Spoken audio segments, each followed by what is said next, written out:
Okay.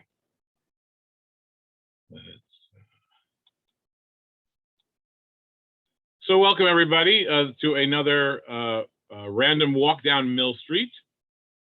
This week's topic, or the title for this week's session, is called Reverend David Desola Poole, the Nazis' Greatest Enemy. And you will soon see why I have titled it that. I do want to thank Professor Myman Schwarzschild, who is on with us this evening, for sponsoring this evening's session. Thank you very much.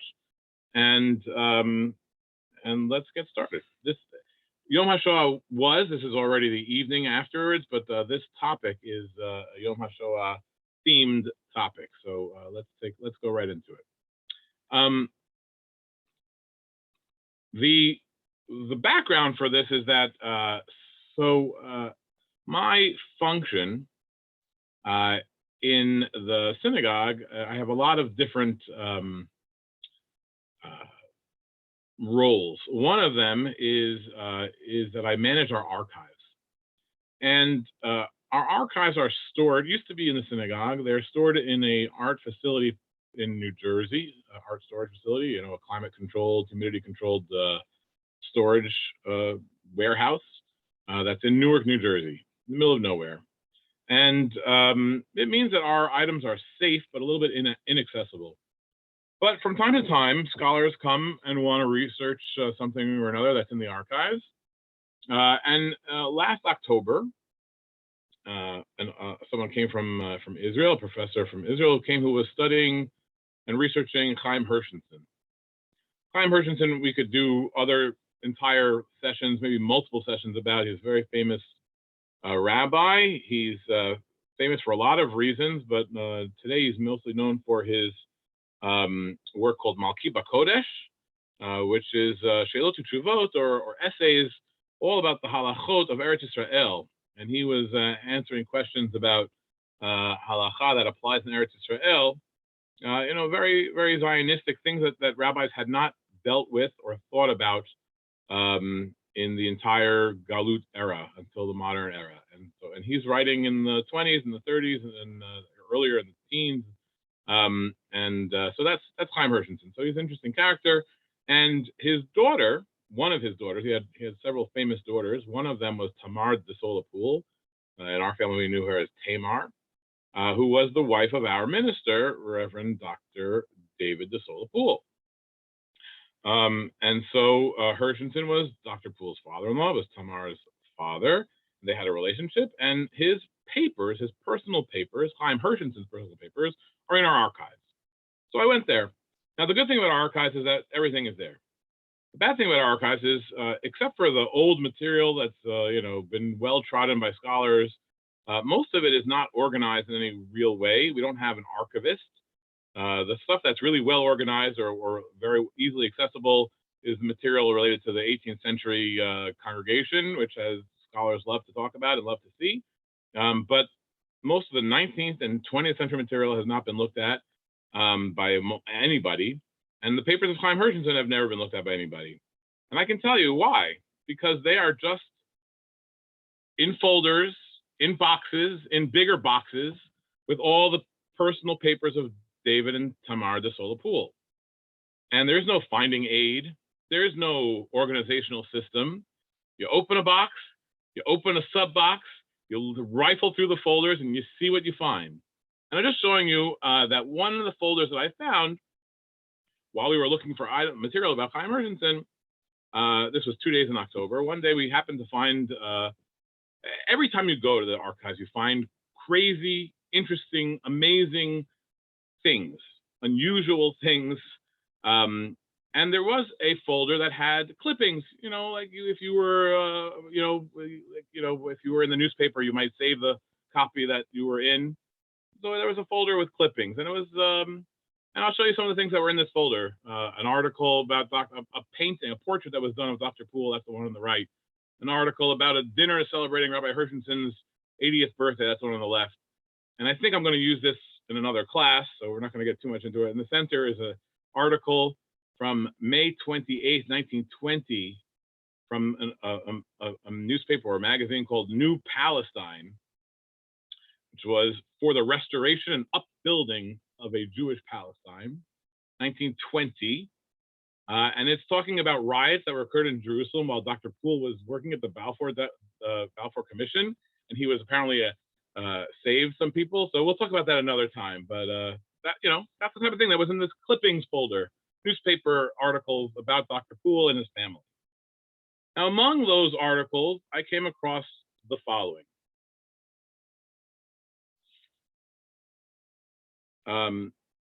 This is German. And let's see if I can make this a little smaller so you can see it better.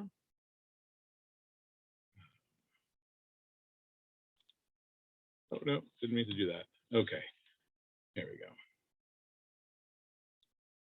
Okay. This is a German newspaper called Das Reich. This was one of the main newspapers in Nazi Germany. The date is 1943, May 9th, Berlin.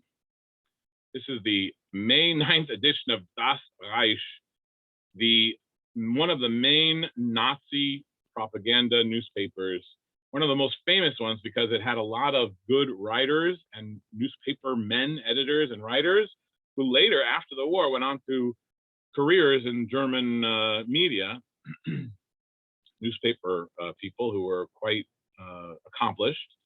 And so this was better than most in terms of the writing and the following and the subscriptions. They had, I think, 2 million subscribers in World War II in Germany. And here you have, I mean, I'm laughing, but it's almost unbelievable. It's bizarre. A headline that says, "Der gefährlichste Feind," which literally means the most terrible enemy, the most dangerous enemy. And right below that headline, the most dangerous enemy to the Nazi regime, is a picture of David Desola Poole, right there in the middle, holding a stick with the 10 Commandments. And this is what I found among other clippings, as if it was just, another clipping in his, another thing to remember, and his, looking back upon all the news stories written about David Desola Poole. Here's another one from the Nazi era. It screamed out, take a picture, research this later, which is what I've done, and I'm presenting to you today. Let's see what the chat says. Reich. Okay. Sherry, it could be either. It depends if you're from North or South Germany. I'm from New York, so I'll say it either way. No, it's from, it's Reich. If you're from Berlin, it's Reich. If you're from Bayern. Frankfurt, it's Reich. Okay. From Bayern. There you go. Reich. Okay, Sherry. Bavaria. We're gonna mute everybody. Okay. So now we let's figure out what this thing is.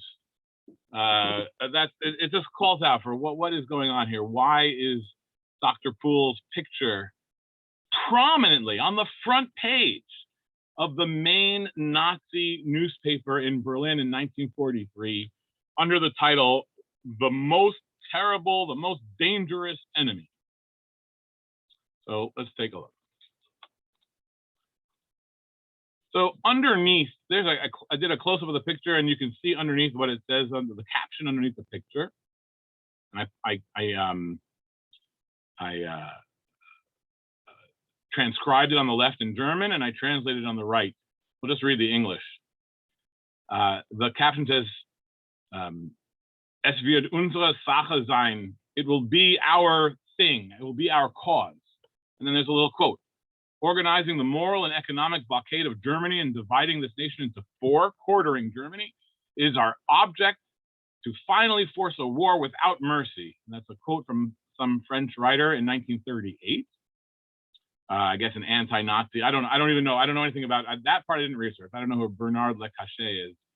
And then it comes, and after that it says, "New York rabbis David Desola Poole and Aaron Weinstein lead a procession of rabbis at the founding of a society to combat racial politics." Now, combating racial politics sounds like a good thing to us here in New York in the 21st century, But I guess if you are a Nazi regime, people who are the enemies of racial politics are your enemies. So this is a bad thing to have a society combating racial politics. That's a bad thing for the Nazis. So this founding of a society to combat racial politics was news, and was looked at as being evidence of the Jewish war against the Nazis.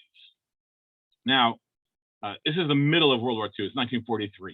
It's not the beginning. It's not the 30s. This is the middle of World War II. Going back, just so you can see here on the right, you'll see an editorial.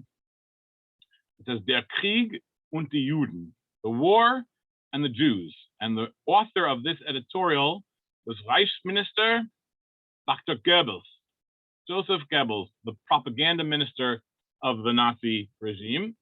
And this entire picture and headline is connected to Goebbels' editorial. Now, he used this newspaper, Das Reich, or Das Reich if you want, Sherry, as he wrote frequently. Maybe not every single week, but he wrote editorials frequently, obviously propaganda. But he frequently used this newspaper for that purpose. I mean, the whole newspaper was propagandistic, but what Goebbels wrote was even more so. So let's take a look at what the editorial says. Who is next to David Desola Poole? Okay, let's go back one. Take a look. His name is Aaron L. Weinstein. I believe he was a Reform rabbi. Aaron L. Weinstein. I don't know much about him. We'll have to Google him a little more. But let's take a look at what the article, the editorial says. I didn't translate the whole thing. His translation is actually available online. There's, the Nazis have been studied so much. There's a whole website dedicated to Nazi propaganda and explaining it and translating it. And this is one of the articles that's there. And so I didn't actually do the translation myself. I could not possibly have. I copied it from a particular website, and I didn't copy the whole thing because it's a lot. There's a lot in it, but we'll read some of it. The first paragraph is on the left, and then there's something from the middle, and there's something from the end. The naivete, not to mention the ignorance with which this is Goebbels. The naivete, not to mention the ignorance, which certain European circles see the Jewish question in the fourth year of this gigantic struggle is astonishing. They cannot or will not see that this war is a war of the Jewish race and its subject people against Western culture and civilization. Everything that we Germans and Europeans, defenders of the principle of a moral world order, hold dear is at risk. The above-mentioned circles are too inclined to see the Jewish question as a humanitarian issue. They make their judgments on the feelings of the moment rather than on the knowledge and the insight resulting from clear and calm reason. It is clear that if during this war we show the least weakening of our determination to resolve the Jewish question, the result will be the gravest danger to our people and Reich and all of Europe. This is his introduction, his first paragraph.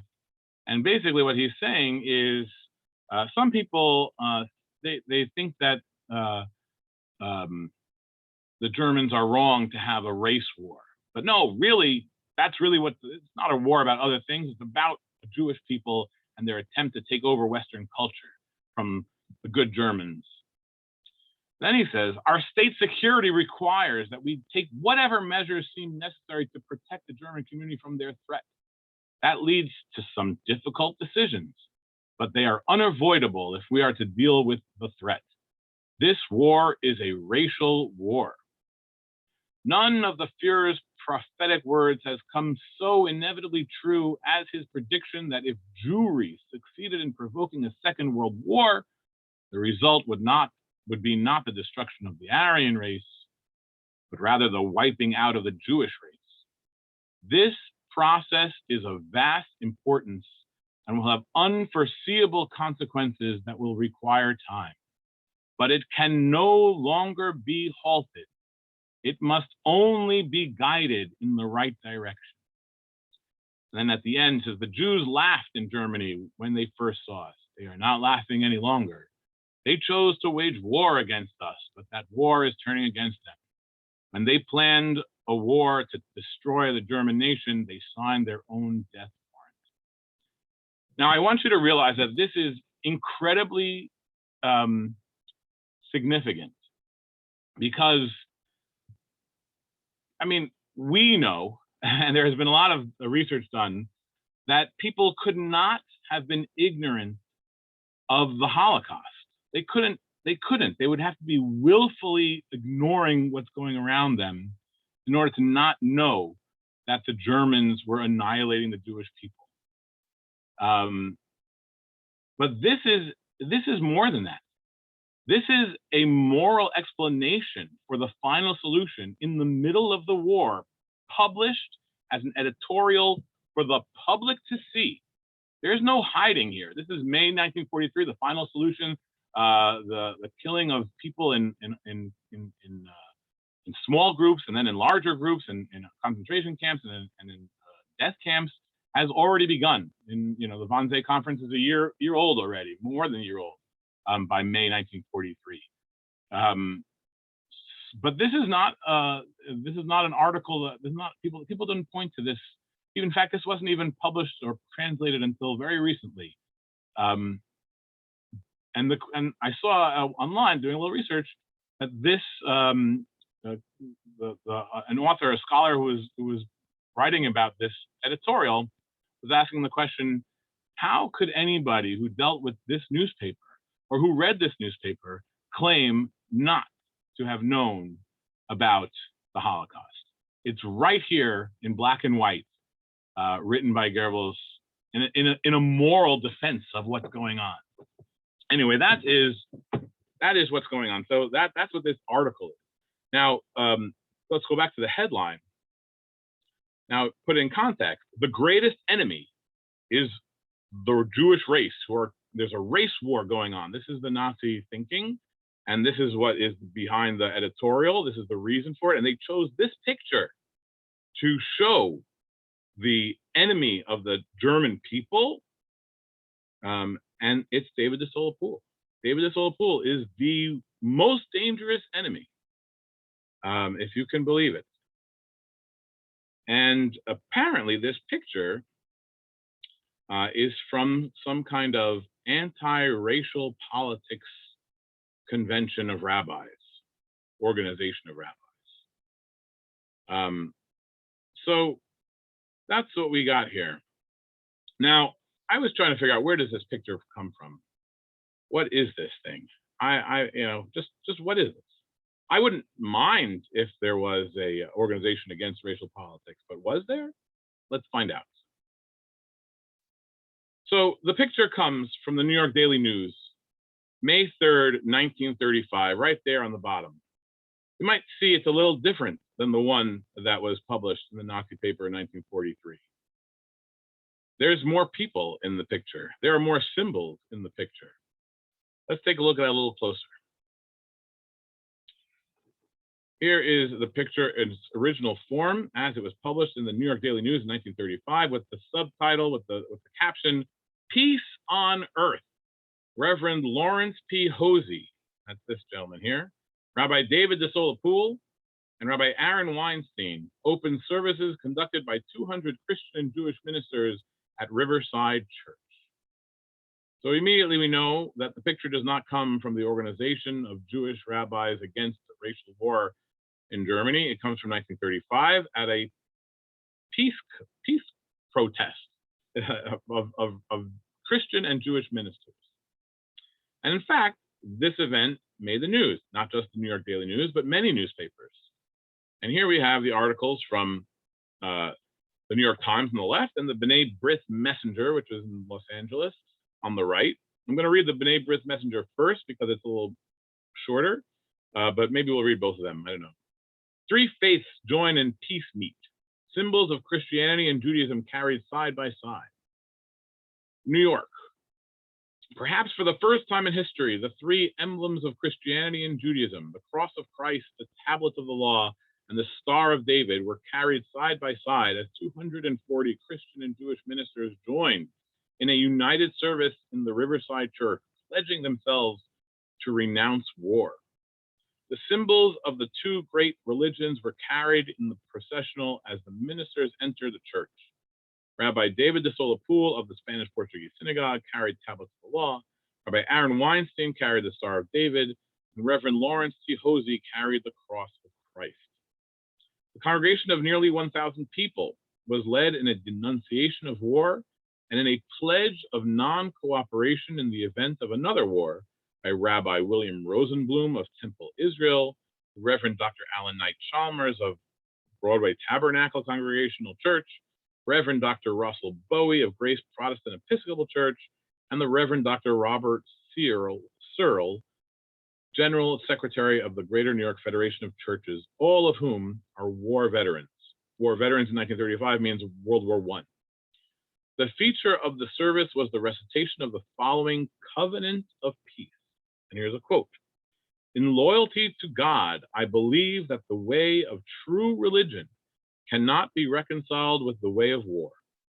In loyalty to my country, I support its adoption of the Kellogg-Briand Pact, which renounces war. It's also called the Peace of Paris, I believe. In the spirit of true patriotism and with deep personal conviction, I therefore renounce war and never will I support another. Essentially, the same thing is given a little more detail, a little different color in the New York Times, which I guess I'm not going to read because I think it's essentially the same thing.